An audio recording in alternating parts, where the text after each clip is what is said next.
아멘. 할렐루야. 히브리서 11장의 말씀, 특별히 히브리서 11장 22절을 보시게 되면은 믿음으로 모세의 부모는 그가 태어났을 때에 석 달 동안 그를 숨겼으니 그가 특이한 아이인 것을 그들이 보고 왕의 명령을 두려워하지 아니하였느니라. 아멘. 여기에 특별히 모세의 부모의 믿음이 이제 등장하고 있습니다. 히브리서 11장은 구약 성경에 나온 창세기부터 말라기까지 나온 믿음의 용사들, 그 믿음의 용사들을 이제 핵심을 정리하는, 요약해서 그 믿음의 색깔을 지금 강조하고 있는 말씀이 히브리서 11장으로 믿음의 장입니다. 그런데 이제 이 믿음은 개인의 믿음을 강조하고 있습니다. 히브리서 11장 4절에는 아벨의 믿음을 강조하고 있습니다. 8절로 16절에는 아브라함의 믿음과 사라의 믿음을 색깔을 강조하고 있습니다. 17절부터 22절까지는 이삭의 믿음과 야곱의 믿음과 22절에 요셉의 믿음의 색깔을 강조하고 있습니다. 이렇게 개인의 믿음을 이제 강조하고 있는데, 특별히 부모의 믿음을 강조하는 믿음은 모세의 믿음 하나밖에 없다고 할 정도로 지금 히브리서 11장 22절을 보여줍니다. 이것은 곧 모세의 믿음이 부모의 믿음을 통해서 절대적인 영향력을 받았다. 모세의 믿음은 부모의 신앙에 절대적인 영향력을 받았다는 것을 강조할 목적으로 23절 모세의 부모의 믿음을 세 가지로 강조하고 있는 것입니다. 그죠? 그래서 그가 모세의 부모는 그가 모세가 태어났을 때에 특이한 아이인 것을 보고, 두 번째는 석 달 동안 그를 숨겼습니다. 세 번째는 왕의 명령을 두려워하지 아니하는 믿음을 가졌다. 이렇게 세 가지의 특징, 모세의 부모의 믿음의 세 가지의 특징, 이 세 가지의 특징이 바로 모세에게 그대로 임파테이션 되었다. 부모가 가지고 있는 세 가지의 믿음의 특징, 특이한 아이인 것을 보는 믿음, 두 번째는 석 달 동안 숨기는 행동하는 믿음, 세 번째는 왕의 명령을 두려워하지 아니하는 믿음. 이 세 가지의 믿음이 바로 모세의 부모의 믿음인데, 이 부모의 믿음이 모세에게 그대로 임파테이션 되었다는 것을 지금 강조하고 있는 것입니다. 그래서 특별히 출애굽기 6장 16절로 20절을 보시게 되면은 갑자기 족보가 등장한다. 출애굽기 6장 14절로 27절에 보면은 모세와 아론의 족보가 요약되어져서 이 족보를 갑자기 등장시키는 겁니다. 이 출애굽의 저자가, 하나님께서 출애굽의 저자를 통해서 출애굽기 6장 14절로 27절에 모세와 아론의 족보를 갑자기 등장시키는 것입니다. 이거 등장시키는 목적 중에 하나는 바로 레위의 지파를 소개하는 겁니다. 16절 레위의 아들들의 이름은 게르손, 고핫, 머라리다. 17절에는 게르손의 아들들, 18절에서는 고핫의 아들들, 19절에서는 머라리의 아들들. 그런데 20절에 가니까 갑자기 18절에 고핫의 아들들 중에 고핫의 아들이, 첫째 아들이 아므람인데, 이 아브라함이 20절에 보니까 아브라함이 자기 아버지의 누이 요게벳을 아내로 취하며 그녀가 그에게 아론과 모세를 낳으니라고 말씀함으로써 모세의 아버지의 이름이 누구다? 바로 레위 지파 둘째 아들 고핫의 첫째 아들 아브라함이다. 레위의 손자 아브라함이다. 고핫의 아들 레위의 둘째 아들 고핫의 첫째 아들이 아브라함이다. 그래서 레위의 손자 아브라함이다. 레위의 아들 고핫의 바로 아들이 아브라함이다. 그 아브라함이 누구와 결혼했습니까? 20절에 요게벳과 결혼을 한 것이다. 그래서 아브라함의 이름의 뜻은 고상한 백성이라는 뜻이지만 요게벳의 이름의 뜻은 여호와는 영광이시다는 뜻인 것입니다. 그래서 아브라함은 신앙생활을 할 때에 고상하게 해야 된다. 고상하게 해야 된다는 거죠. 그래서 고상하게 하기 때문에 방언 기도 같은 거는 하면 안 된다 그래요. 신앙생활을 고상하게 해야지. 방언 알아듣지 못하는 방언을 왜 하느냐. 아브라함은 그냥 방언 안 했을 거야. 고상한 백성이라는 뜻을 가지고 있기 때문에. 근데 요게벳의 이름은 여호와는 영광이시다 했기 때문에 바로 하나님께서는 누구의 믿음을 사용하신다? 요게벳의 믿음을 사용하시는 겁니다. 그렇죠? 그래서 출애굽기 2장 1절을 보시면은 레위 지파라는 단어가 출애굽기 2장 1절에 나오는 겁니다. 레위의 집에 한 남자가, 이 한 남자가 누굽니까? 아므람이다. 가서 레위의 딸을 취해. 레위의 딸이 누구죠? 요게벳이다. 아내로 삼으니라 했습니다. 출애굽기 2장 1절에 레위 집에 한 남자가 가서 레위의 딸을 취해서 아내로 삼으니라. 그 여인이 수티하여 아들을 낳아 그가 준수한 아임을 보고 석 달 동안 그를 숨겼다 했습니다. 준수한 아이. 자, 준수한 아임을 보고 히브리서 11장 23절은 특이한 아이인 것을 보고, 히브리서 11장 23절에는 따라합니다. 특이한 아이. 히브리서 11장 23절은 특이한 아이. 출애굽기 2장 2절은 준수한 아이. 사도행전 7장 20절은 심히 아름답더라 이렇게 표현을 하고 있는 것입니다. 이렇게 똑같은 아이를, 모세를 볼 때에 기록을 지금 다르게 하고 있잖아요. 기록을 다르게 하고 있는. 그래서 히브리서 11장 23절은 모세를 무슨 아이? 특이한 아이 이렇게 표현합니다. 출애굽기 2장이죠. 2장 2절에 모세는 무슨 아이? 준수한 아이 이렇게 표현합니다. 그런데 사도행전 10장 몇 절? 사도행전 10장이 누구의 설교입니까? 서대반의 설교입니다. 7장, 사도행전 7장 서대반의 설교. 서대반이 설교를 할 때에 바로 모세를 뭐라고 이야기했습니까? 태어나 심히 아름답더라.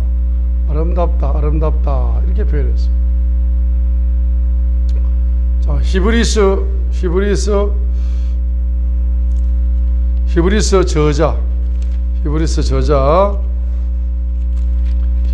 저자 사도 바울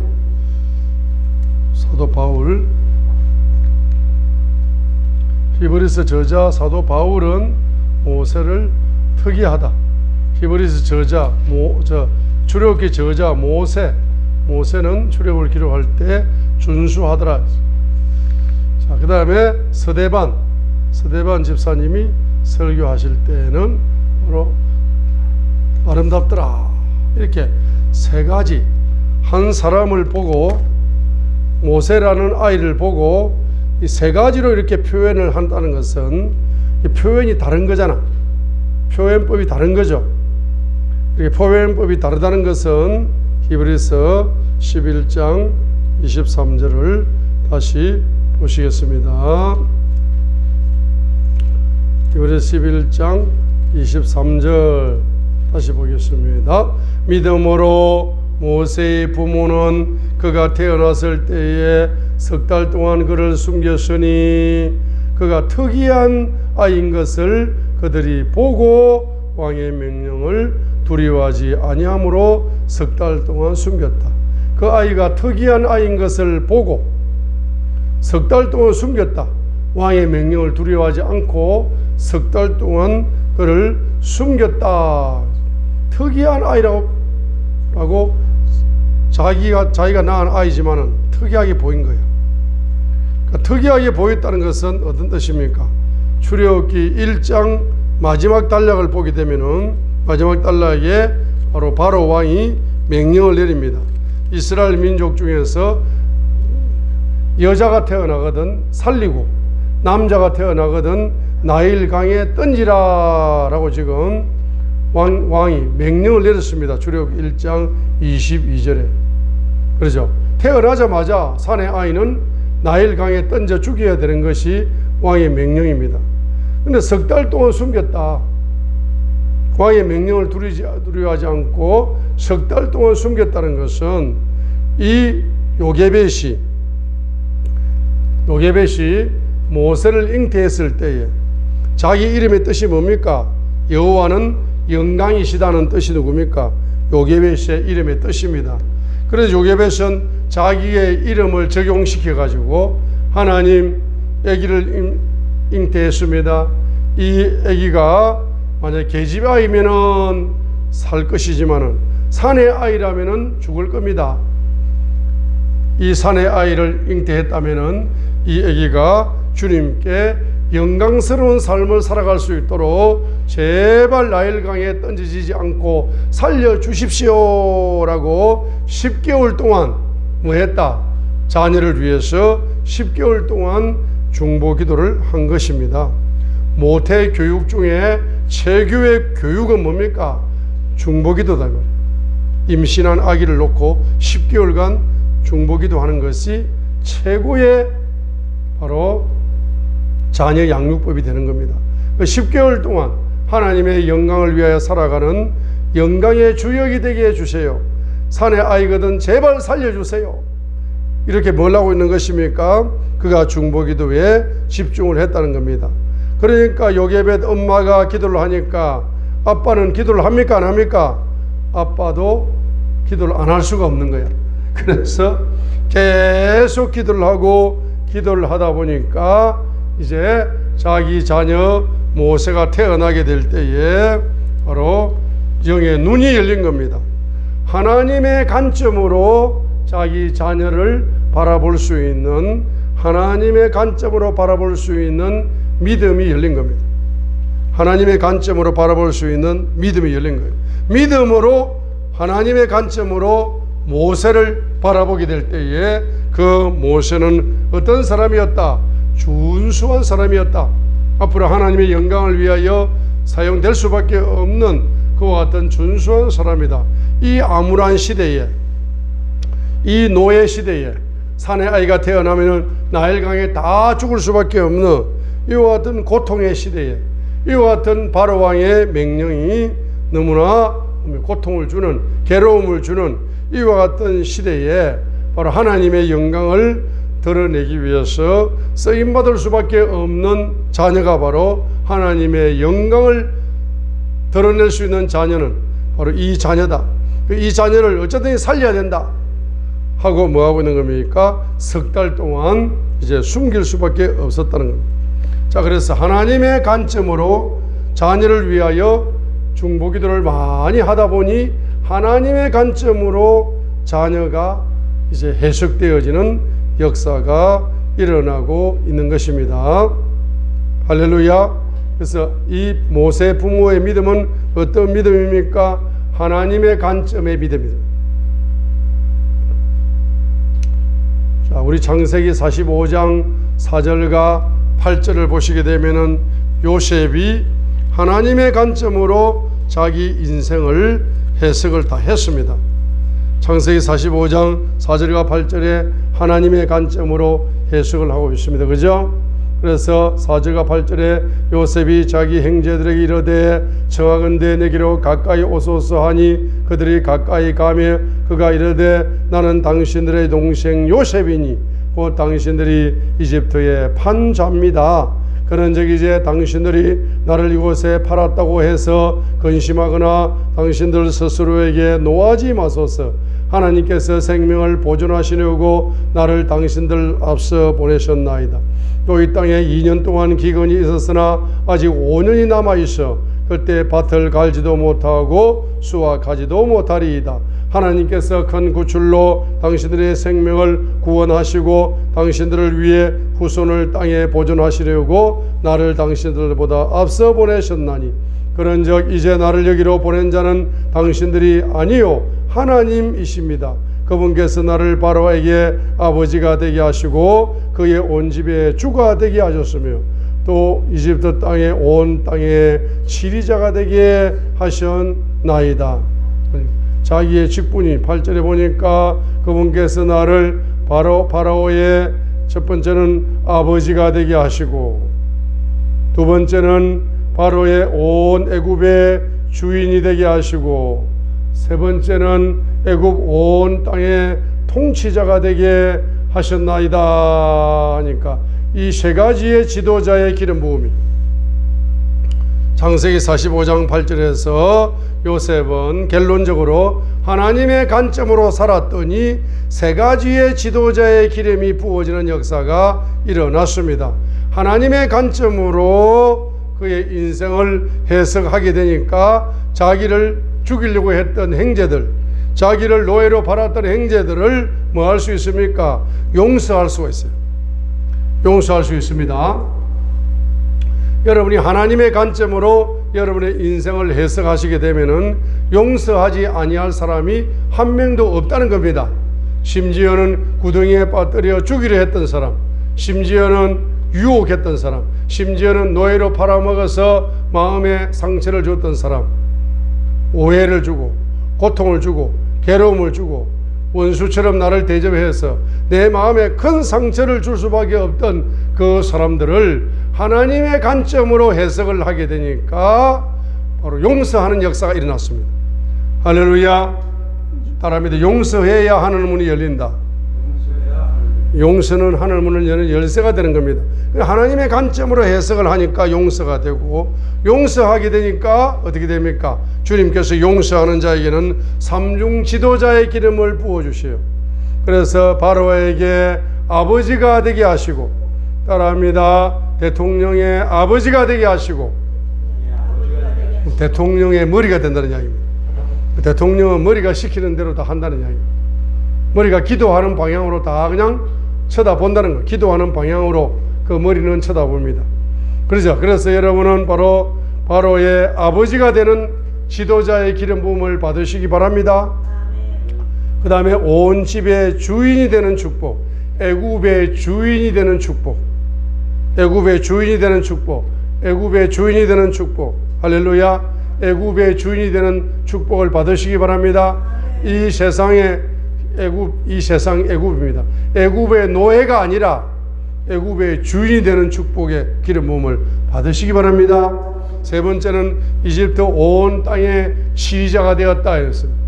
그렇죠? 바로 온 세상을 다스릴 수 있는 통치자의 기름 부음이 부어지는 역사가 나타날 줄 믿습니다.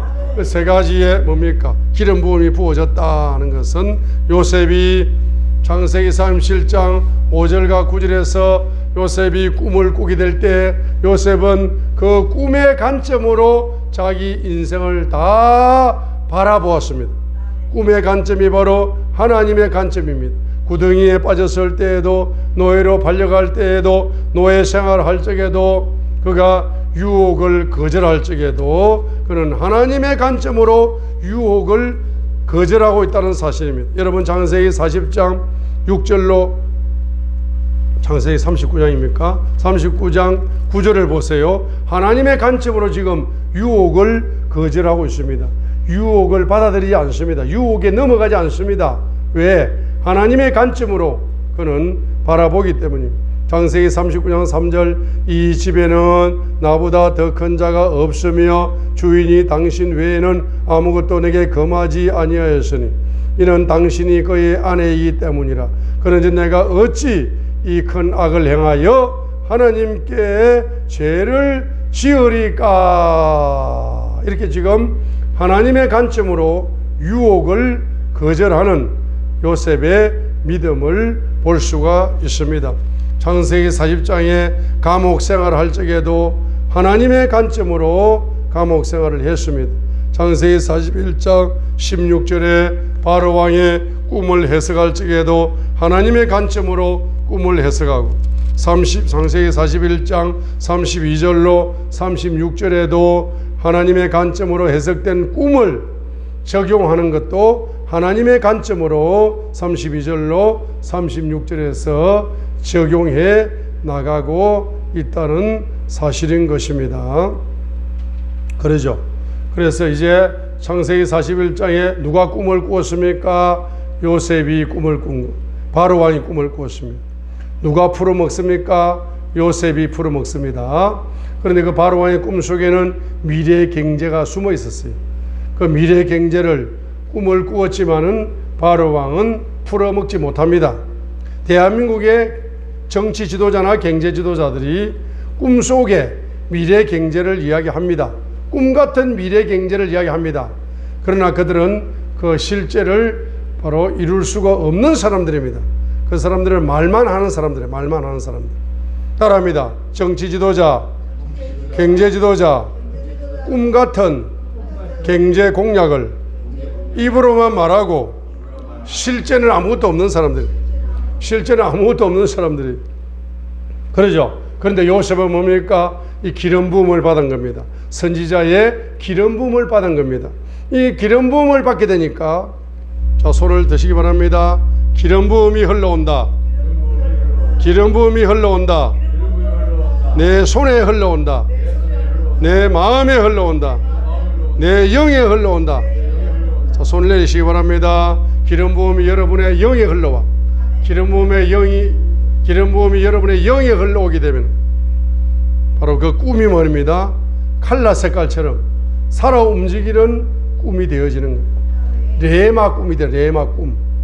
어떤 역경 속에서도 사라지지 않고 역경이 강하면 강할수록 그 꿈의 색깔이 더 강력하게 살아나는 꿈.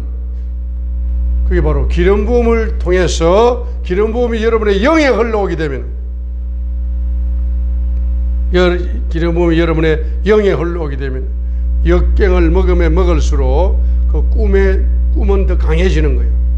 꿈은 더 스트롱해지는 거예요. 꿈은 더 뿌리가 깊어지는 거예요. 꿈은 더 칼라 색깔처럼 보이는 거예요. 역경을 경험할수록 여러분이 하나님의 관점이 열려가지고 어떻게 열립니까? 그 꿈이 성취되는 모습이 생생하게 손에 잡히는 것처럼 지금 보이는 거야.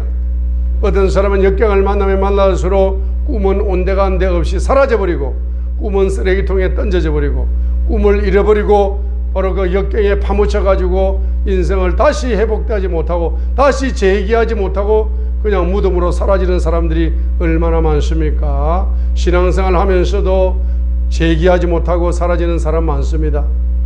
그러나 이제 여러분의 영혼 속에 심긴 그 꿈의 씨앗이 바로 열매를 맺기 위해서는 여러분의 영 속에 무엇이 흘러오는 겁니까? 요셉 같은 선지자의 기름 부음이 여러분의 영 속에 흘러오게 됩니다. 기름 부음이 흘러오게 되면은 여러분의 영 속에서 그 꿈은 칼라 색깔처럼 역경 속에서 더 강력해진다 이 말입니다. 할렐루야. 역경 속에서 더 뿌리가 깊어지는 꿈을 가지시기 바랍니다. 아멘 하지만은 실제가 되는 사람은 기름 부음을 받는 사람만이 실제가 되는 거야. 할렐루야. 그래서 그 꿈이 이제 생생하게 해석이 되었지 않습니까? 생생하게 해석이 되는 겁니다. 생생하게 이제 여러분이 마음으로 해석을 하는 겁니다. 마음으로 해석을 하는 거예요. 마음으로 해석을 하는 겁니다. 해석까지 할 수가 있습니다. 그런데 해석까지 할 수가 있다 할지라도 경제는 열리지 않습니다. 해석을 한다고 뭐 열리나? 경제 안 열려요. 꿈속에 있는 그 꿈이 성취되어야 경제가 열릴 거잖아. 그렇죠? 꿈속에 있는 미래 경제가 내 손에 열리려면은, 해석되는 단계는 2단계. 1단계는 영 속에서 뿌리가 깊어지는 단계, 역경 속에서 뿌리가 깊어지는 단계, 영 속에서 뿌리가 깊어지는 단계고, 2단계는 뭡니까? 해석되는 단계입니다. 해석되는 단계. 해석된다고 해서, 해석을 했다고 해서 이 바로 왕이 자기 꿈이 성취가 되어져서 7년 기적을 누리느냐? 경제 기적을 누릴 수 없는 겁니다. 그렇죠? 자, 이것을 누리려면은 반드시 따라합니다. 손으로 움직여야 한다. 손으로 움직여야 한다. 손으로 아멘 해야 된다. 손으로 아멘 해야 뭡니까?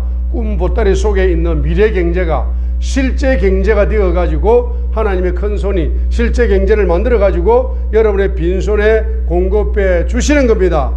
그래서 제일 중요한 것은 뭡니까? 따라합니다. 입으로 아멘하는 것이 아니라 손으로 아멘하는 거다. 일을 해야 된다. 사역을 해야 된다. 그래서 창세기 41장에 제일 중요한 것은 32절로 36절이다 이 말이에요. 창세기 41장에서 꿈 해석도 중요하지만은 더 진짜 중요한 것은 손으로 역사하는 것. 손으로 역사할 수밖에 없는 창세기 41장 몇 절이다? 32절로 36절이다 이 말. 자, 32절로 36절이다. 제가 모세 이야기를 하다가 갑자기 요셉 이야기를 또 왜 하느냐 하니까 저도 왜 이런 이야기를 하는지 모르겠어요. 할렐루야. 하나님 여러분에게 미래 경제를 풀어주시려고 하시는 모양이에요. 할렐루야. 창세기 41장 32절로 36절에 1단계는 뭐다? 여러분의 영 속에 역경을 만날수록 꿈의 뿌리가 깊어지는 거다. 그죠? 절대로 그 꿈을 포기하지 않는 거다. 하나님이 주신 꿈을 포기하지 않는 거다. 그러죠? 두 번째로는 뭡니까? 바로 꿈이 뭐 되는 거다? 마음으로 깨달아지는 거다. 해석되는 게 2단계입니다. 근데 3단계는 뭡니까? 바로 손으로 일하는 단계다. 그것이 바로 32절로 36절이다 이 말. 32절로 36절이 제일 중요합니다. 읽겠습니다. 파라오께서 꿈을 2번 겹쳐 꾸신 것은 하나님께서 그 일을 굳게 정하셨기 때문입니다. 하나님께서 곧 그 일을 행하실 터이니 그러므로 이제 파라오께서는 사려 깊고 지혜로운 사람을 골라 그가 이집트 땅을 다스리게 하소서. 파라오께서는 또 이를 행하시되 곧 이 땅에 직무 수행자들을 두시어 그 7년 풍년에 이집트 땅의 5분의 1을 세금으로 취하시고 그들이 다가올 그 좋은 7년 동안에 모든 식량을 거두고 그 곡식을 바로의 소밑에 쌓아두어 도시들 안에 식량을 간직하게 하소서. 그 식량을 이 땅을 위해 저장하여 이집트 땅에 임할 7년 기근을 대비하시면 이 땅이 그 기근으로 말미암아 멸망하지 아니하리이다 라고 그 해석된 꿈을 현실 속에서 뭐한다? 적용하는 지혜를 지금 이야기하고 있습니다. 32절로 36절입니다. 적용하는 지혜. 32절로 36절은 따라합니다. 적용하는 지혜. 현실에서 뭐한다? 현실에 적용하는 지혜를 말하고 있는 것입니다. 현실에 적용할 수 있는 그 지혜, 현실에 적용할 수 있는 그 지혜를 통해서 요셉은 뭐가 열리기 시작했다? 꿈을 통하여 하나님의 관점이 열리기 시작하고 꿈 해석을 통하여 하나님의 관점이 확장되기 시작하고 적용의 지혜를 통하여 그 꿈의 실제를 바라볼 수 있는 뭐가 열렸습니까? 하나님의 관점이 열린 겁니다. 7년 풍년 후에 7년 경제 기근이 와서 다 망할 수밖에 없는 이 시점에서 하나님의 관점이 열렸어요. 그래서 7년 풍년을 창조적으로 경영하여 7년 기근에 대비하시게 되면은 14년 이 7년 기근을 통해서 열방 경제가 요셉의 손에 홀려오게 되고 애굽의 나라는 바로 세금을 5년 동안 세금을 잘 걷어가지고 국고 경제가 풍요로워져서 애굽이 세계 1등 국가가 될 수 있는 절호의 기회가 기근 속에서 오게 됩니다 라고 바로 7년 풍년을 하나님의 관점으로 바라보면서 그것을 어떻게 적용할 것인가를 이제 발견하는 겁니다. 그리고 7년 기근 속에 어떻게 이 7년 풍년에 모은 경제를, 갱년한 경제를, 7년 풍년 경제를, 저장한 경제를 어떻게 창조적으로 경영해야 될 것이다. 7년 기간 동안 창조적으로 경영함으로써 바로 만민을 구원할 뿐만 아니라 바로 열방 경제를 소유할 뿐만 아니라 애굽의 국고가 성장하여 애굽을 세계에서 제일 큰 경제력이 강한 국가로 만드는 이와 같은 삼중 효과를 내는 이와 같은 뭡니까? 적용의 지혜가 바로 꽃이 피고 열매를 맺을 수 있었던 것은 따라합니다. 선지자의 기름 부음이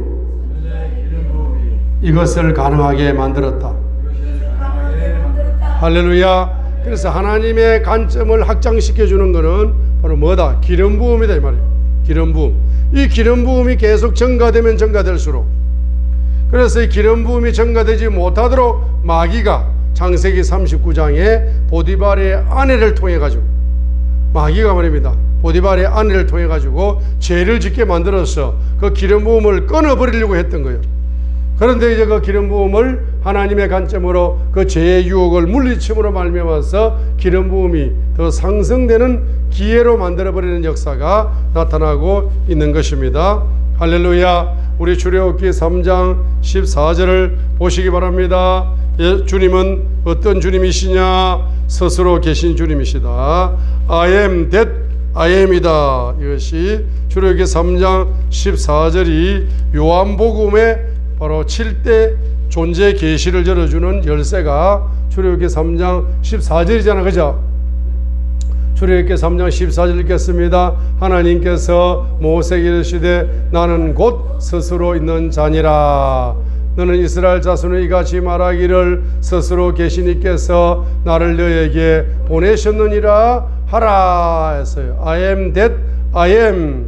나는 스스로 존재하는 주님이다. 대문자 주님이다. I am that I am이 우리 킹 제임스 영어 성경에는 전부 다 대문자로 쓰였습니다. I am that I am 하고 대문자로 쓰였습니다. 그렇죠? 그래서 요한복음에서 예수님의 존재 계시가 7대 존재 계시를 열어줄 때에 바로 대문자로 나는 누구다 하고 대문자로 요한복음에서 7대 대문자를 이야기하는 거죠. 자, 그래서 출애굽기 3장 14절에 나는 곧 스스로 있는 자니라 하는데, 이 출애굽기 3장을 보시게 되면은 바로 8절 상반절이 출애굽을 예언하고 있습니다. 스스로 계신 하나님은 바로 예언의 근원이 되시고 예언의 주인이 되시고 예언의 하나님이라는 사실은 예언의 하나님. 자, 한번 따라합니다. 출애굽기 3장 14절에 주님은 예언의 주님이시다. 예언의 주님이시기 때문에 8절 상반절에 출애굽을 예언합니다. 3장 12절에 출애굽을 예언합니다. 3장 17절 상반절에 출애굽을 예언합니다. 출애굽을 예언했을 뿐만 아니라 그 출애굽의 방법을 예언합니다. 출애굽 방법은 19절로 20절입니다. 내가 확신하노니 이집트 땅이 너희가 가는 것을 허락지 아니라 강한 손으로 말미암지 아니하고는 아니하니라. 내가 내 손을 내밀어 이집트 한가운데 행할 나의 모든 이적들로 그 나라를 치리니 그 뒤에야 그가 너희를 가게 하리라 함으로써 출애굽기 3장 19절로 20절에서는 출애굽의 방법은 어떤 방법이다? 하나님의 바로 마이티 핸드, 강력한 손이 역사하여 큰 이적을 행하는 방법, 모든 이적을, 모든 기적을, 표적을 누가 행할 것이다? 하나님의 바로 마이티 핸드, 강한 손이 행하여서 뭐 할 것이다? 이스라엘 민족을 출애굽시킬 것이다 라고 주님의 손의 사역을 지금 하고 있습니까? 예언하고 있는 것입니다. 또한 출애굽기 3장 8절 하반절에는 적과 꿀이 흐르는 가나안 땅을 주리라 가나안 정복 예언을 말씀하고 있는 것입니다. 17절 하반절에도 젖과 꿀이 흐르는 가나안 땅을 정복하게 될 것이라는 가나안 정복 예언을 하고 있는 것입니다. 그러죠? 그러면은 출애굽의 예언을 하시는 분이 출애굽기 3장 14절에 스스로 계신 주님은 예언의 주님이시기 때문에 출애굽기 3장 8절 상반절에 출애굽의 예언을 했습니다. 출애굽기 3장 8절 하반절에 가나안 정복 예언을 했습니다. 그런데 너희들이 애굽으로 살아갈 때는 노예로 빈손입니다. 그죠? 노예로 빈손입니다. 그런데 이 노예의 빈손이 앞으로 큰손이 될 수 있는 것은 바로 주님의 큰손, 출애굽기 3장 19절로 20절에 애굽에서 출애굽시키는 하나님의 큰손이 나타나서 너희들의 빈손을 큰손으로 만들어 노예가 아니라 주인공으로, 주역으로 살아갈 수 있게 만들어 줄 것이고, 너희들이 지금은 빈손이지만은 미래의 가나안 땅에 입성할 때에는 빈손이었지만은 이제 가나안 정복 예언을 주시어서 너희들이 가나안 땅을 정복하여 땅을 분배받음으로 말미암아 하나님의 큰 손을 통하여 가나안 땅의 모든 가나안 중부 남부 북부를 하나님의 큰 손이 나타나 가지고 전쟁의 큰 손이 나타나 가지고 그 싹 정복해 버릴 것이기 때문에 그 정복의 손이 너희들의 빈손을 잡아줌으로써 너희들이 가나안 땅에 들어가서 진정한 큰 손으로, 진정한 주인으로 주님을 섬기며 살아갈 수 있는 축복의 사람이 되게 만들어 줄 것이다. 이것이 바로 뭡니까? 바로 하나님의 큰 손의 사역이 될 것이라고 말씀을 하면서 경제적인 예언도 해줍니다. 출애굽기 3장 21절로 22절이고요. 내가 이집트 사람들의 눈앞에서 이 백성에게 은총을 베풀리라, 은혜를 베풀리라. 그런데 너희가 갈 때에 빈손으로 가지 아니할 것이요 모든 여인이 자기 이웃 사람과 자기 집에 머무는 여인에게 은보석과 금보석과 어복을 빌리니 너희가 너희 아들 딸들을 그것들을 입힐 것이요 너희가 이집트 사람들을 노략할 것이니라 라고 무슨 예언까지 주신다? 경제 예언까지 주시는 겁니다. 그래서 출애굽기 3장의 핵심은 뭡니까? 바로 이 관점, 하나님의 관점이 열리는 것은 예언이다. 예언. 따라합니다. 예언 레마를 가지면 하나님의 관점이 열리기 시작한다. 예언이 얼마나 중요합니까? 예언의 밥을 먹자, 예언을 밥처럼 먹자, 예언의 양식을 먹자. 여러분이 이 예언이 바로 열쇠다 이 말입니다. 하나님의 관점을 여는 열쇠가 뭐다?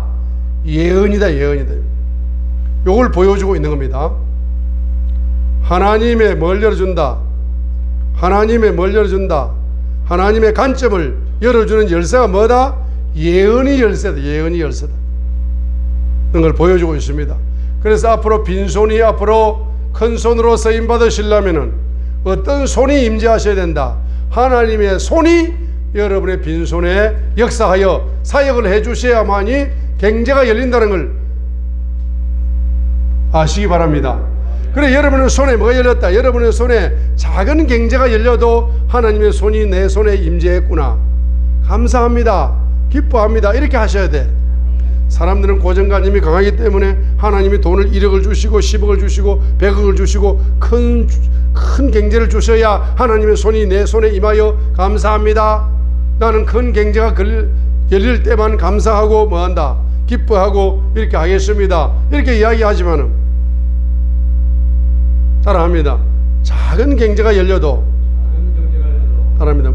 밥 한 끼만 열려도, 작은 경제가 열려도 하나님의 큰 손이 나에게 임재하시어 경제를 열어주는구나, 감사합니다, 할렐루야.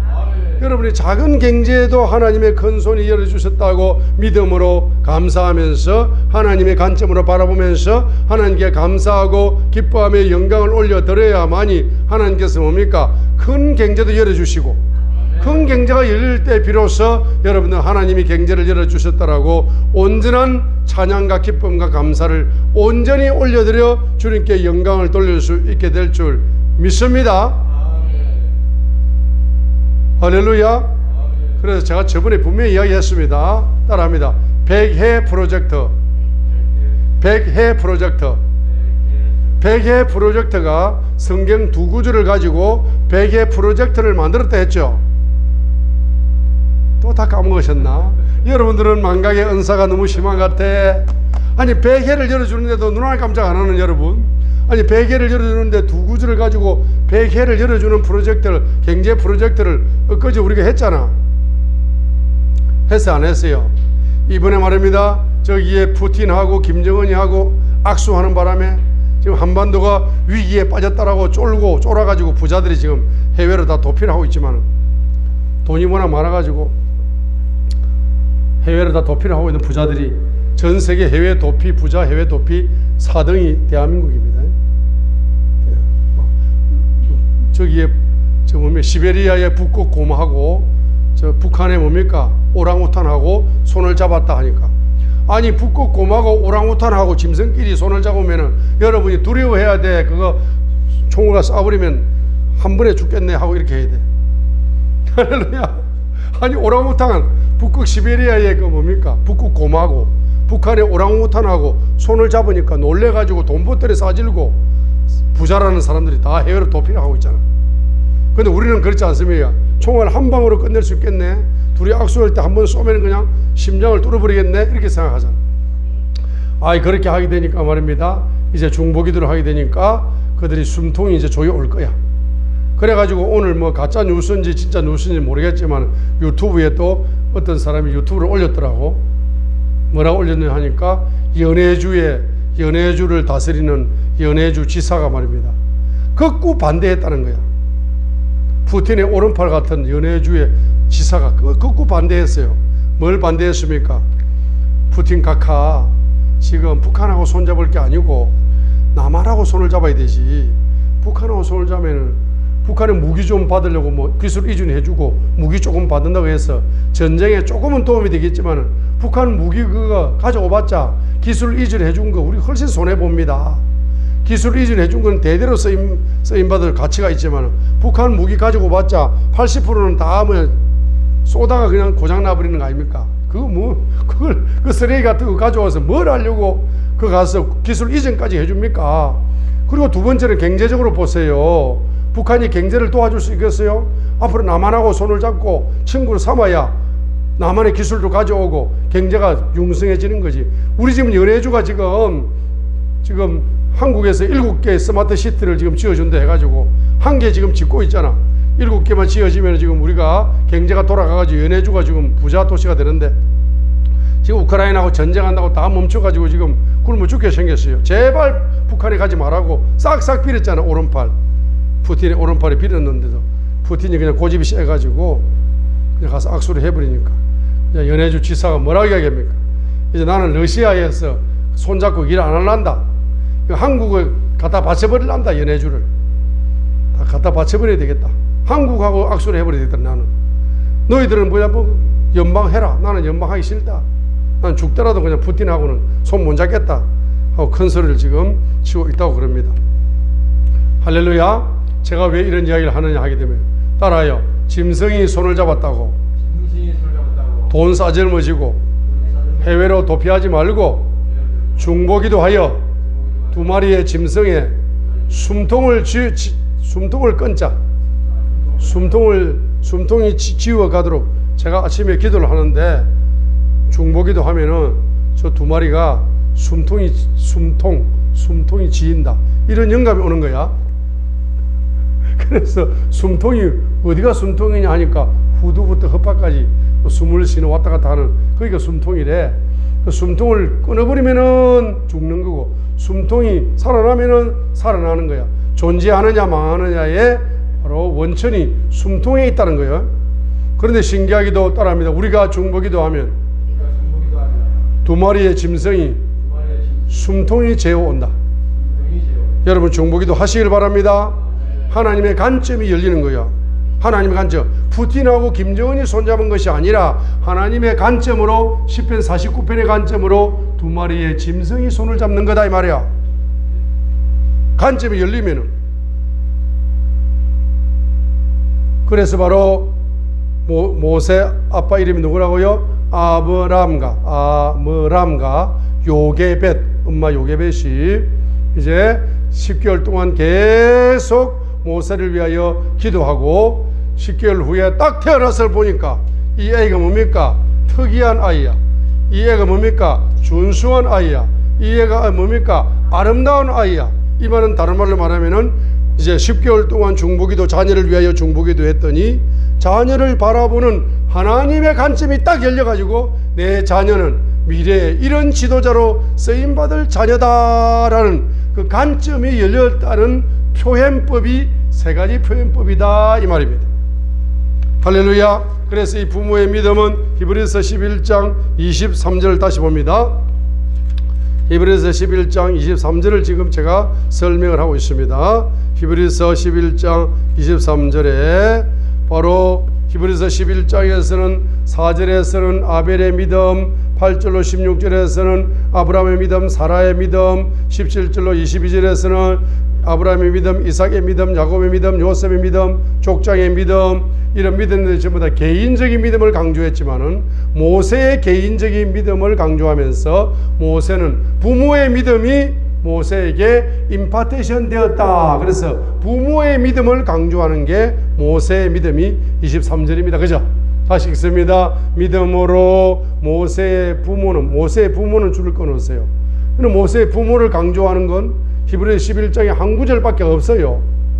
그래서 모세의 부모는 그가 태어났을 때에 모세의 부모는 세 가지의 믿음을 가졌다. 첫 번째는 그 아기가 특이한 아이다는 것을 하나님의 관점의 믿음, 하나님의 관점의 믿음이 열려서 특이한 아이라는 것이고, 두 번째 믿음은 석 달 동안 숨겨두는 믿음이다. 이 석 달 동안 숨긴다는 것은 자기의 목숨을 담보로 석 달 동안 숨겨두는 겁니다. 그래서 바로 위험을 감수하는 믿음이다. 위험을 감수하는 믿음. 위험을 감수하는 믿음. 석 달 동안이나 숨겨둔다. 위험을 감수하는 믿음을 강조했습니다. 그러면서 왕의 명령을 두려워하지 아니했다 하니까 왕의 명령을 두려워하지 아니하는 믿음. 이 믿음이 누구의 믿음입니까? 모세의 부모의 믿음이다 이 말입니다. 그러죠. 그래서 출애굽기 1장을 다시 봅니다. 출애굽기 1장에서 바로 왕의 명령을 두려워하지 않는 믿음을 가진 사람이 히브리 산파 시보라와 부하의 믿음이다. 자, 출애굽기 1장 17절 16절로 21절 읽겠습니다. 그가 이르되 너희가 히브리 여인들을 위하여 산파의 직무를 행할 때에 해산대 위에 여인들을 살펴보아 그것의 아들이거든 너희는 그를 죽이고 딸이거든 그를 살릴지니라 하였으나 산파들이 하나님을 경외하여 이집트 왕이 자기들에게 명령한 대로 하지 아니하고 산의 아이를 살려두니라. 17절이 핵심입니다. 17절에 산파들이 하나님을 경외하여 애굽 왕을 두려워하지 아니하는 믿음으로 그들이 바로 산의 아이를 살려주게 된 겁니다. 그죠? 그래서 20절에 이러므로 하나님께서 그 산파들을 선하게 대우하시니 백성이 번성하고 심히 강하게 되었더라 했어요. 지금 출애굽기 2장 1절부터 해서 8절까지에 나오는 이제 모세의 아버지 아브라함과 어머니 요게벳이 왕의 명령 22절 출애굽기 1장 22절의 왕의 명령을 두려워하지 않았습니다. 어떤 명령? 출애굽기 1장 22절 바로와가 자기 온 백성에게 명하여 이르되 너희는 아들이 태어나거든 다 강에 던지고 딸은 다 살려두라는 왕의 명령을 누가 두려워하지 않았느냐? 바로 2장에서 바로 모세의 부모가 왕의 명령을 두려워하지 아니하고 석 달을 숨김으로 살려두었다 이 말입니다. 이 히브리 두 산파가 왕의 명령을 두려워하지 아니하고 17절 산파들이 하나님을 경외하여 이집트 왕이 자기들에게 명령한 대로 바로 이집트 왕의 명령을 두려워하지 아니하고 산의 아이를 뭐 했다? 살려두니라. 석 달을 모세 부모가 살려준 것처럼 살려주는 역사가 일어났습니다. 자, 이렇게 살려주게 되니까 두 가지의 축복이 옵니다. 20절에 보게 되니까 이스라엘 백성이 번성하고 심히 강대한 백성이 심히 강대하고 번성하게 되는 역사가 일어날 뿐만 아니라 21절에 산파들의 집이 바로 번영하게 되는, 세워지는, 심히 번성하게 되고 심히 강하게 되었다를 집을 세워두었더라, 이렇게 번역을 하고 있습니다. 그래서 출애굽기 1장, 출애굽기가 시작될 때에 여기에 등장하고 있는 히브리 두 산파처럼 바로 왕의 명령을 두려워하지 아니하고 왕의 명령을 두려워하지 아니하는 믿음을 가지시기를 바랍니다. 왕의 명령을 두려워하지 않은 믿음을 가지고 구체적으로 석 달 동안 숨겨둠으로 말미암아 위험을 감수하는 믿음을 가지시기 바랍니다. 자, 위험을 감수하는 믿음을 가지게 되니까 하나님의 관점으로 바라보는 믿음으로 말미암아 위험을 감수하는 믿음과 왕의 명령을 두려워하지 아니한 믿음을 가짐으로 말미암아서 저와 여러분들이 이와 같은 모세의 부모 같은 믿음을 가지게 되면 하나님의 관점이 점점 창대하게 열릴 줄 믿습니다. 왕의 명령을 두려워하지 않는 믿음을 가질 줄 믿습니다. 위험을 감수하는 믿음을 가질 줄 믿습니다. 자, 이러한 믿음을 가지게 될 때, 이러한 믿음을 가지게 될 때에 바로 따라합니다. 민족의 부흥의 역사. 민족의 부흥의 역사. 민족이 강대국이 되는 역사. 아니, 우리 동부교회에 지금 몇 사람이 앉아가지고 이렇게 말입니다. 모세 부모의 믿음을 임파테이션 받아가지고 여러분이 세 가지 믿음으로 나가게 될 때에 이 사람의 숫자와 상관없이 여러분을 통해서 이 민족이 강대국이 될 줄 믿습니다. 할렐루야. 하나님께서 여러분을 이 민족을 강대국으로 만드시기 위하여 동부교회에 부른 줄 믿습니다. 모세의 부모 같은 믿음을 가지게 만드는 줄 믿습니다. 또한 여러분이 그렇게 쓰임받게 되면은 여러분의 가정과 여러분의 가문이 바로 강대국이 되는 역사가 나타날 줄 믿습니다. 할렐루야. 그래서 바로 이 두 정탐꾼을 이제 여기에 보니까 두 정탐꾼을 숨겨두는, 자, 석 달 동안 숨겨두는 위험을 감수하는 믿음을 가진 사람이 기생 라합이 위험을 감수하는 믿음을 가지고 있었지요. 그래서 여호수아 2장 4절에는 두 정탐꾼을 숨겨주는 행동을 강조하지만은 히브리서 11장 31절에서는 믿음으로 기생 라합이 구원을 받았다, 기생 라합의 믿음을 강조했지만은 야고보서 2장 25절에서는 그 행위가 어렵다고 인정을 받았다, 이렇게 세 가지로 지금 기생 라합의 바로 위험을 감수하는 믿음을 세 가지로 강조하고 있는 겁니다. 자, 그래서 위험을 감수하는 모세 부모의 믿음, 산파의 믿음, 위험을 감수하는 믿음이다. 위험을 감수하는 믿음을 하나님은 귀하게 보신다. 이 믿음이 주님 앞에 상달되어진다는 것을 강조하기 위해 가지고 여호수아 2장 4절에 바로 기생 라합이 두 정탐꾼을 숨겨두는 행동, 목숨을 걸고 행동을 하는 거라. 그러면서 히브리서 11장 31절에서는 히브리서 11장 31절에서는 그 믿음으로 구원을 받았다, 믿음을 강조하는 겁니다. 그러면서 야고보서 2장 25절에서는 그 행위로 어렵함을 받았다. 자, 그리고 여호수아 2장 4절에서는 두 정탐꾼을 숨기는 사역을 합니다. 숨겨주는 사역을 해요. 그래요. 새 성경에서 여호수아 2장 4절에 있는 걸 히브리서 11장 31절에서 한번 강조를 하고 야고보서 2장 25절에서 다시 한번 강조함으로 말미암아서 모세의 부모가 목숨을 걸고 석 달 동안 모세를 뭐했다? 숨겨두었다. 이 두 산파가 목숨을 걸고 이스라엘의 사내 아이를 살려줬다. 그게 발각되면은 자기 목이 달아날 판이라. 순교적으로 행동을 했다는 겁니다. 자, 손을 드시기 바랍니다. 순교적으로 이 손이 순교적인 손이 되게 하소서. 이 손이 순교적인 손이 되게 하소서. 순교적으로 기도하게 하소서. 순교적으로 일하게 하소서. 순교적으로 전도하게 하소서. 순교적으로 악수하게 하소서. 손을 내시기 바랍니다. 이 손이 무슨 손이 된다? 순교적인 손으로 여러분 쓰임받게 되시기를 바랍니다. 이렇게 하게 될 때 비로소 어떤 축복이 열렸습니까? 바로 여러분의 개인의 모세와 같은, 모세 부모와 같은 믿음을 가지게 될 때에 여러분을 통해서 이 민족이 강대국이 되는 축복의 역사가 나타날 줄 믿습니다. 또 여러분이 가정이, 가문이 번성하게 되는, 복음화가 되는, 행통하게 되는 축복의 열매가 열릴 줄 믿습니다. 히브리서 11장 24절로 26절을 보겠습니다. 히브리서 11장 24절로 26절.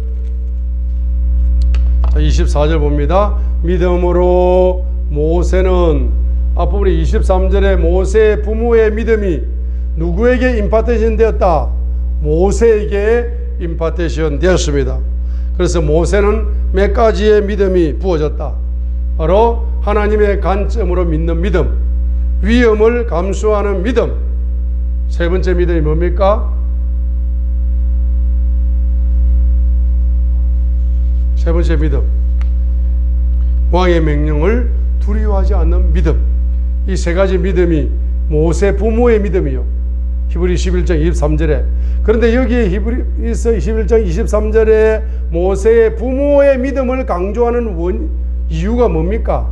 바로 모세의 믿음을 강조하기 위해 가지고, 모세의 믿음은 누구에게로부터 임파트이 된다? 부모로부터. 히브리 11장 23절, 부모의 세 가지 믿음이 누구에게? 바로 요게벳이 7년 동안이나 모세를 양육했습니다. 유모로서. 그때 7년 동안 유모로서 양육할 때에 그 여호와의 신앙을 다 전수를 했습니다. 7살 때까지 전수를 받았어요. 그런데 요 부모로부터 전이받은 요 믿음의 DNA가 바로 80살 때 선지자의 기름 부음이 출애굽기 3장의 모세에게 선지자의 기름 부음이 오면서 7살 때까지 임파테이션 받았던 이 세 가지의 믿음이 활성화되는 역사가 일어나고 있는 겁니다. 할렐루야. 자, 그래서 말입니다. 옛날에 어떤 사람이 세계적인 주의 종으로부터 안수기도를 한번 받았습니다. 그래, 안수기도가 기름 부음을 받고 탁 쓰러졌어.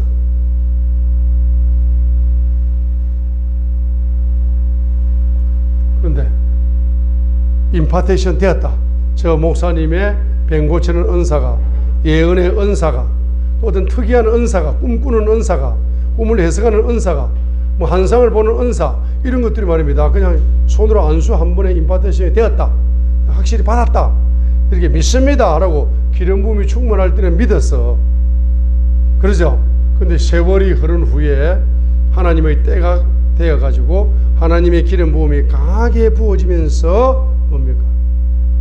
그때 받았던, 73년 전에 받았던, 모세가 73년 전에 받았던 그 부모로부터 물려받은 믿음 DNA가 73년 만에 꽃이 피는 거예요. 할렐루야. 뭐가 흘러오니까? 기름 부음이 흘러오니까. 그래서 기름 부음이 중요해요, 중요하나요? 기름 부음이 핵심입니다. 기름 부음이 핵심이에요. 예. 아무리 성경 말씀을 지식적으로 많이 알아도 열매가 안 나타납니다. 따라합니다. 기름 부음이 와야, 기름 부음은 반드시 열매를 만든다. 할렐루야. 시간을 초월하여 반드시 열매를 만드는 것입니다. 그래서 히브리 11장 23절에 요 모세 부모의 믿음이 24절에 모세에게 임파테이션 되는 겁니다. 그죠? 근데 모세의 믿음은 24절로 26절 다시 읽습니다. 믿음으로 모세는 나이가 들었을 때에 파라오의 딸의 아들이라 불리는 것을 거절하고 잠시 죄의 쾌락들을 즐기는 것보다 오히려 하나님의 백성과 함께 고난받는 것을 선택하였으며 또 그리스도의 치욕을 이집트의 보화보다 더 큰 재물로 여겼으니 이는 그가 주께서 보상으로 보답해 주시는 일에 관심을 두었기 때문이니라 했습니다. 모세의 믿음을 세 가지로 강조했습니다. 24절 따라합니다. 거절하는 믿음. 25절 선택하는 믿음. 26절 보상받는 믿음. 자, 그래 모세의 믿음을 딱 세 가지로 강조하는 거예요. 24절 거절하는 믿음, 25절 선택하는 믿음, 26절 보상받는 믿음, 보상받는 믿음입니다. 그래서 바로 24절에 거절하는 믿음, 거절하는 믿음이 바로 선택하는 믿음을 만들어냅니다. 선택하는 믿음이 보상받는 믿음을 만들어내는 겁니다. 여러분, 이 거절하는 믿음이 바로 보상받는 믿음의 기초가 되는 거죠.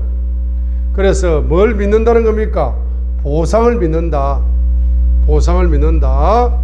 그래서 그 보상 중에는 영적인 보상도 있지만은 물질의 보상도 있다는 걸 믿는 거야. 26절 봅니다.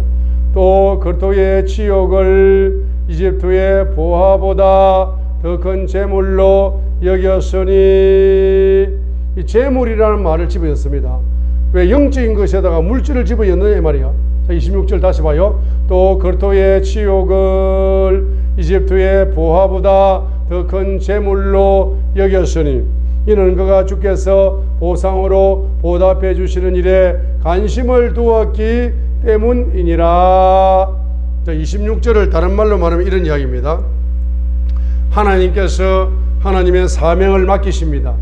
하나님의 일을 맡기십니다. 그래서 따라합니다. 주업은 사명이고 부업은 직장이다. 주업은 사명이고 부업은 비즈니스다. 부업 비즈니스를 왜 하느냐? 직장생활을 왜 하느냐? 그 부업을 왜 합니까? 주업을 하려고 하는 거예요. 주업을 하려고. 여러분이 청소부를 왜 합니까? 여러분이 왜 직장생활을 합니까? 주업, 사명을 감당하려고 하는 거예요. 주업이 중요한 거지. 주업을 위해서 부업을 하는 거죠. 자, 26절에 모세가 그리스도의 치욕이라는 말은 사명을 감당하기 위하여 고난을 경험한다는 겁니다. 이러한 고난을 경험하게 되면은 두 가지의 보상을 반드시 주신다는 겁니다. 뭘 주신다? 첫 번째로는 영적인 보상을 주신다. 두 번째는 물질의 보상을 주신다는 걸 이야기합니다. 그래, 여러분, 어떤 사람이 목사의 사명을 감당하려고, 집사의 사명을 감당하려고 바로 사명을 주업으로 삼고 직장을 부업으로 삼고 비즈니스를 부업으로 삼아가지고 저 길거리에서 트럭에서 양발 장사를 하는 거, 그거 다 부업입니다. 왜 양발 장사를 왜 합니까? 주업, 자기 사명을 감당하려고 양발 장사를 하고 있는 거예요. 할렐루야. 자, 이렇게 여러분이 사명을 귀하게 여기셔서 사명을 감당하시게 되면은 여러분과 여러분의 후손들에게 반드시 영적인 보상이 오고, 여러분과 여러분의 후손들에게 반드시 물질적인 보상이 온다는 것을 믿는 믿음이 모세의 믿음이다. 할렐루야. 사람이다. 사명을 감당하기 위하여 물질을 희생하고 물질을 헌신하고 가난을 자처하고 이렇게 사는 것은 보상받는다는 믿음으로 하는 거야. 할렐루야. 모세가 이와 같은 믿음, 보상받는다는 믿음을 가지고 애굽의 왕의 권력을 가감하게 뭐합니까? 거절해버린다 이 말입니다. 그래서 애굽의 왕관을 거절하는 믿음이다 하는 것은 그 당시에 최고의 강대국 중에 하나의 강대국이 애굽인데 그 애굽의 대권 주자가 누굽니까? 바로 모세다 이 말이에요. 애굽의 대권 주자가 양자로 들어왔던 모세가 애굽의 바로 왕관을 쓸 수 있는 그와 같은 위치에 있었습니다. 그럼에도 불구하고 그 세상 애굽의 왕관, 세상의 왕관을 거절하는 믿음, 이 거절하는 믿음이 세계적인 믿음이요. 모세와 같은 거절하는 믿음을 가지시기 바랍니다. 할렐루야. 그래서 권력의 왕관을 거절하는 믿음, 명예의 왕관을 거절하는 믿음, 인맥의 왕관을 거절하는 믿음, 만몬의 왕관을 거절하는 믿음, 재물의 왕관을 거절하는 믿음, 성공의 왕관을 거절하는 믿음, 인기의 왕관을 거절하는 믿음, 이 세상이 주는 그 왕관을 뭡니까? 가감하게 거절하는 믿음을 가질 수가 있었던 것은 보상의 믿음을 가지고 있었기 때문임을 믿습니다. 또한 25절 보세요. 보상의 믿음을 가지니까 거절할 뿐만 아니라 25절, 잠시 죄의 쾌락들을 즐기는 것보다 오히려 하나님의 백성과 함께 고난받는 것을 선택하였다 했습니다. 그래서 바로 보상받는 믿음을 가지고 있기 때문에 잠시 죄의 쾌락을 즐기는 것보다 오히려 하나님의 백성과 함께 고난받는 것을 선택하는 이 선택의 믿음을 가질 수가 있었습니다. 할렐루야. 그래야 히브리서 11장 27절로 29절에 다시 모세의 세 가지의 믿음을 다시 한번 출애굽의 관점에서 다시 한번 강조합니다. 27절 다시 있습니다.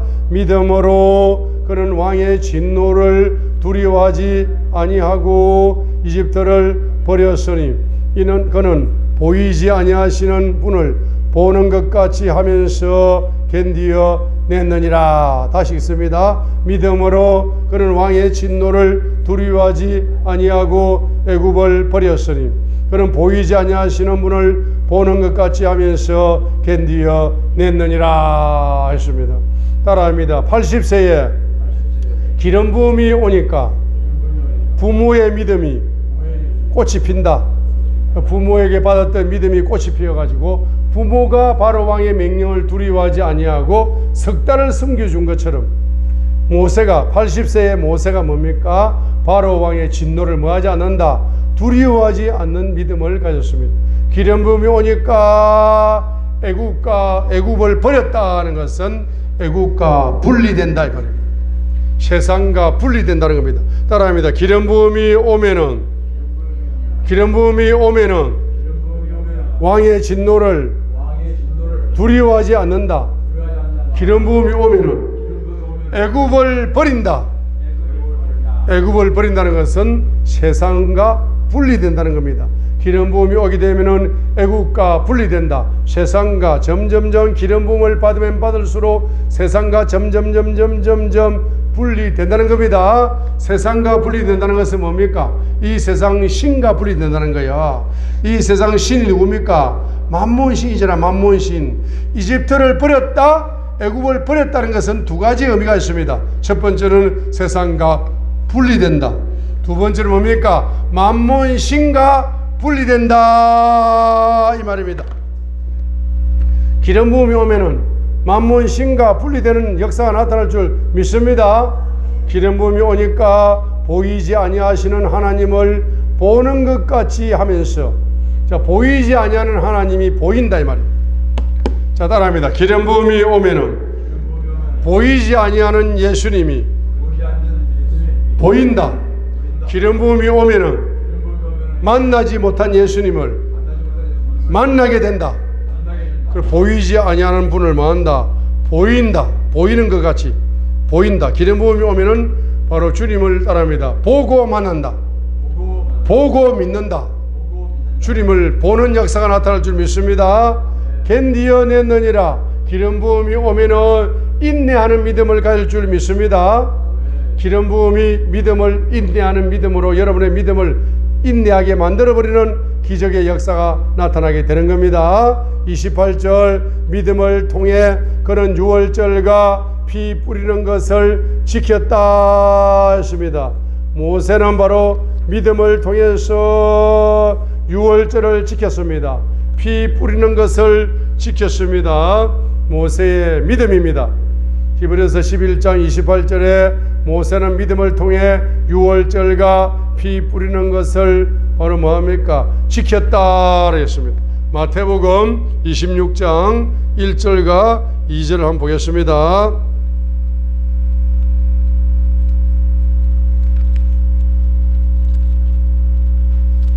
마태복음 26장 1절과 2절을 한번 다같이 읽겠습니다.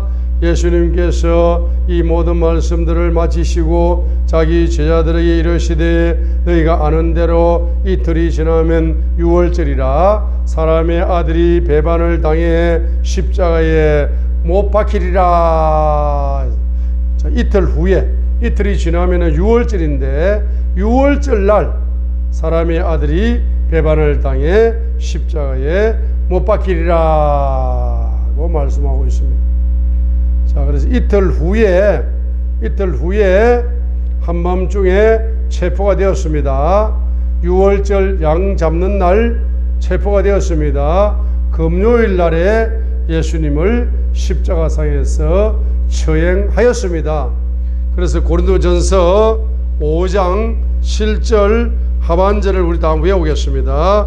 고린도전서 5장 7절 하반절을 한번 외우겠습니다. 하반절 우리의 유월절 어린 양.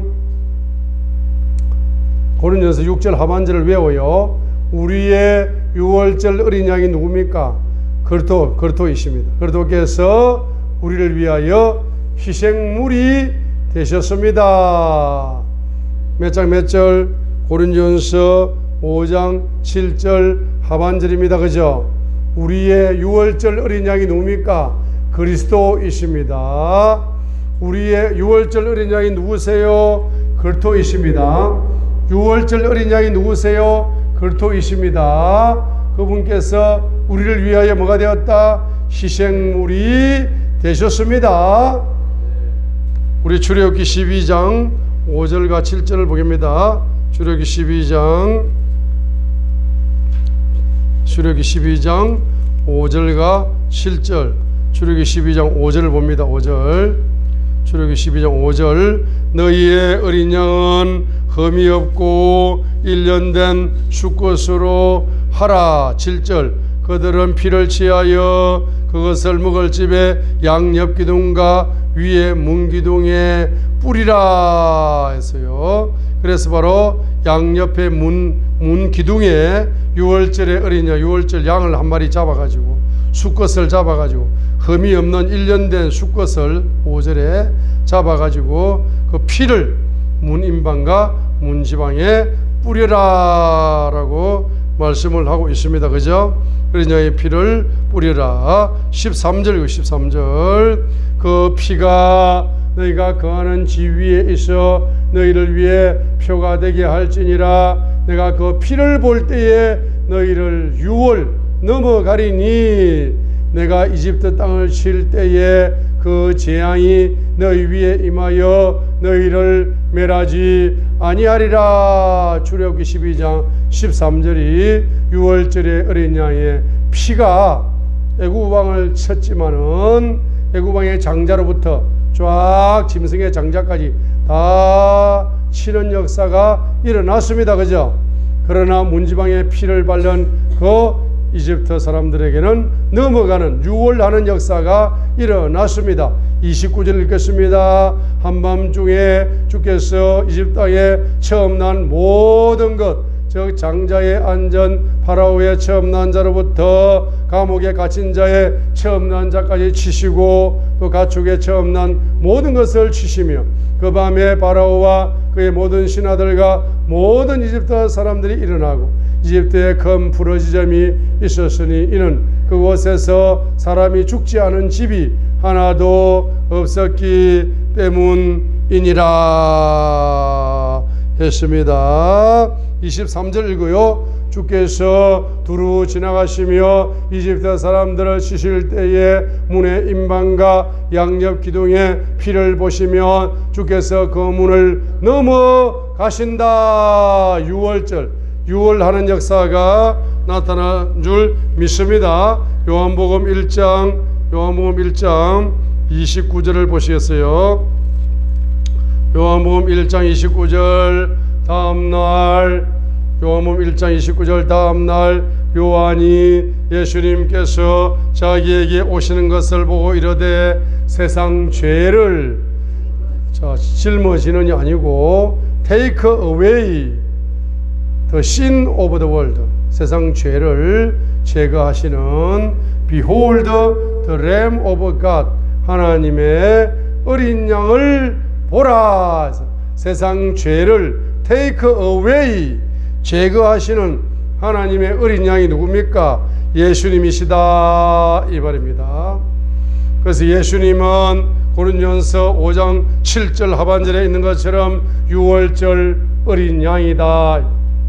마태복음 26장 1절로 2절에 이틀을 지나면 유월절인데 이틀이 지난 후에 유월절 날 배반을 당해 십자가의 유월절의 어린 양으로서 십자가상에서 피를 쏟으신 유월절의 어린 양이 고린도전서 5장 7절 하반절에 유월절의 어린 양이 희생물이 되셨습니다. 그러므로서 사도행전 4장 12절에 다른 사람 안에는 구원이 없나니 하늘 아래서, 사도행전 4장 12절에 우리를 구원할 다른 이름을 사람들 가운데 주지 아니하셨으니, 사도행전 4장 12절에 하늘 아래에서 우리를 구원할 이름은 오직 예수님 이름밖에 없다 이 말입니다. 로마서 1장 16절에 내가 그리스도의 복음을 부끄러워하지 아니하노니 이는 그 복음이 믿는 모든 자를 구원에 이르게 하시는 하나님의 권능이기 때문이라. 먼저는 유대인이요 또한 그리스인에게니라. 로마서 1장 16절에 그리스도의 복음을 부끄러워하지 아니하노니 이는 그 복음이 믿는 모든 자를 구원에 이르게 하시는 하나님의 권능이시기 때문이다. 로마서 1장 16절입니다. 따라합니다. 십자가의 보혈이 그리스도의 복음이다. 자, 고린도전서 5장 7절 하반절 유월절 어린 양, 유월절 어린 양, 유월절 어린 양 그리스도께서 희생물이 되셨느니라. 로마서 1장 16절. 고린도전서 5장 7절 하반절이 로마서 1장 16절이다 이 말이에요. 고린도전서 5장 7절 하반절에 유월절의 어린 양, 유월절의 어린 양 그리스도께서 희생물이 되셨다. 이것이 로마서 1장 16절에 이것이 바로 복음이다 이 말입니다. 어린 양의 피가 복음이 바로 하나님의 권능이다 이 말입니다. 그래서 고린도전서 5장 7절 하반절에 어린 유월절 어린 양의 피가 바로 로마서 1장 16절에 하나님의 뭐다? 권능이다 이 말인 겁니다. 그래서 히브리서 11장 다시 보겠습니다. 어린 양의 피, 어린 양의 피를 믿는 겁니다. 그래서 히브리서 11장 바로 몇 절입니까? 28절을 믿습니다. 모세가 믿는 겁니다. 히브리서 11장 28절을 믿습니다. 믿음을 통해 그는 유월절과 피 뿌리는 것을 지켰으니 이것은 처음 난 것들을 파멸시킨 자가 그들을 건드리지 못하게 하려 함이라 말씀했습니다. 히브리서 11장 28절의 믿음 통해 모세의 믿음을 통해서 유월절을 지키는 믿음.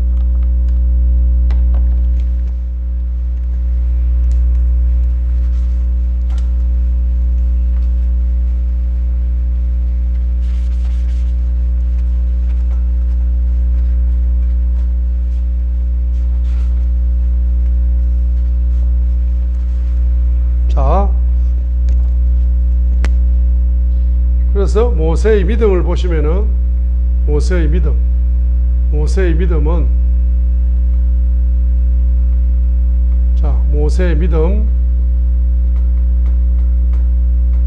모세의 믿음은 출애굽기 7장부터 11장까지 자, 출애굽기 7장부터 11장까지의 모세가 하나님의 지팡이를 통해서 하나님의 권능이 부어져서 지금 9가지 재앙이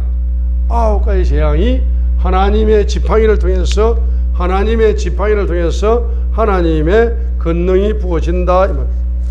자, 모세의 지팡이는 목동의 지팡이잖아, 그죠? 모세의 지팡이가 무슨 지팡이입니까? 목동의 지팡이.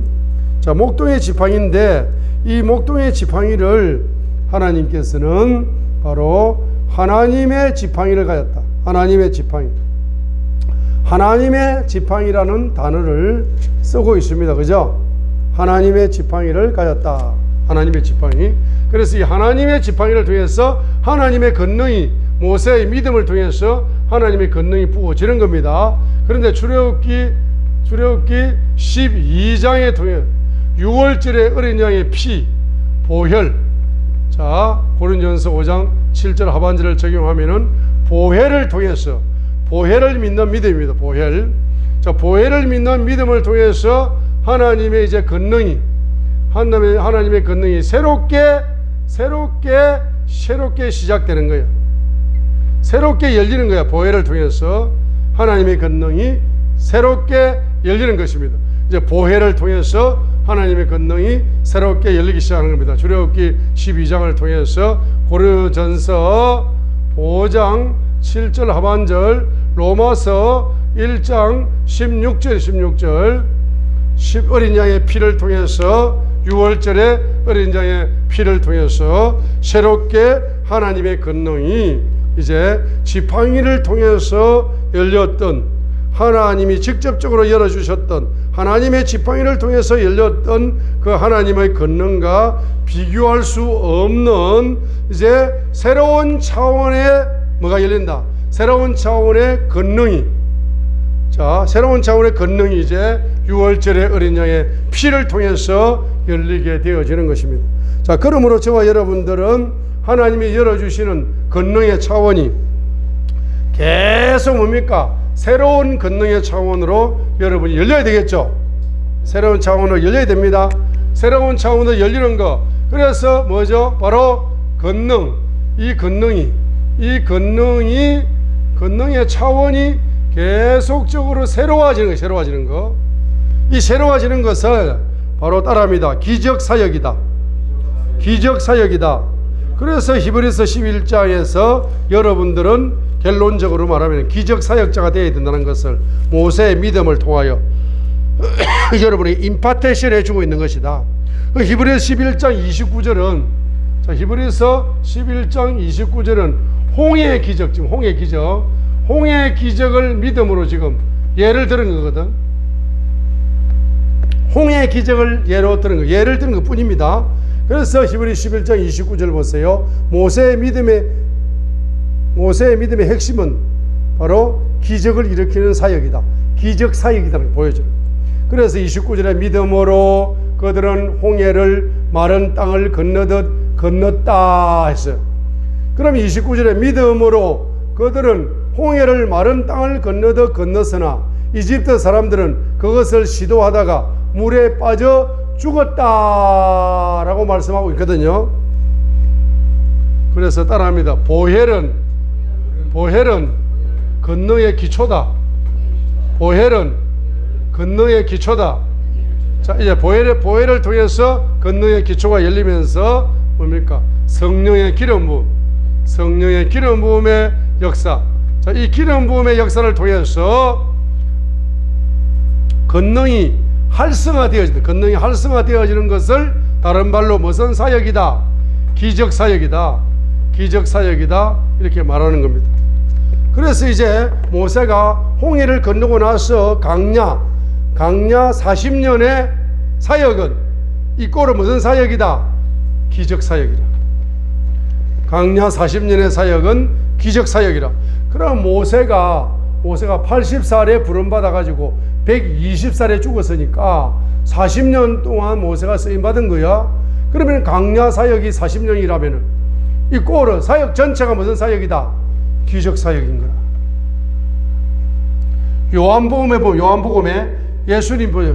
나는 자 예수님 뭐라고요? 나는 자 요한복음 2장부터 물로 포도주로 만드는 기적이 요한복음 2장부터 물로 포도주로 만드는 기적이 예수님의 기적이 요한복음에 예수 따라합니다. 나는 뭐이다. 나는 선한 목자다. 나는 생명의 떡이다. 자, 이런 말씀을 예수님의 존재를 선포하시죠. 예수님의 존재를 선포하실 때 항상 뭡니까? 나는 생명의 떡이다. 이걸 강조하기 위해 가지고 요한복음 6장 앞부분에서 물고기 2마리와 보리떡 5개를 가지고 떡을 만들어내는 기적을 맛보여 주는 겁니다. 표적과 이적과 기적을 보여주는 겁니다. 나는 세상의 빛이다. 요한복음 9장에서 나는 세상의 빛이라는 것을 강조하기 위해 가지고 소경의 눈을 띄워주는 기적을 베풀어 주는 거야. 그렇기 때문에 요한복음에서 예수님의 존재가 7가지로 계시될 때 7가지의 표적과 이적으로 기적 사역으로 예수님 뭐합니까? 사역을 행하신다는 거예요. 할렐루야. 모세의 40년의 사역이 무슨 사역이다? 요약하면 강야의 사역이 무슨 사역이다? 기적 사역이라. 할렐루야. 그래서 결론은 요한복음 20장을 보시자고요. 여러분은 운명적으로 기적 사역자가 될 운명이다. 할렐루야.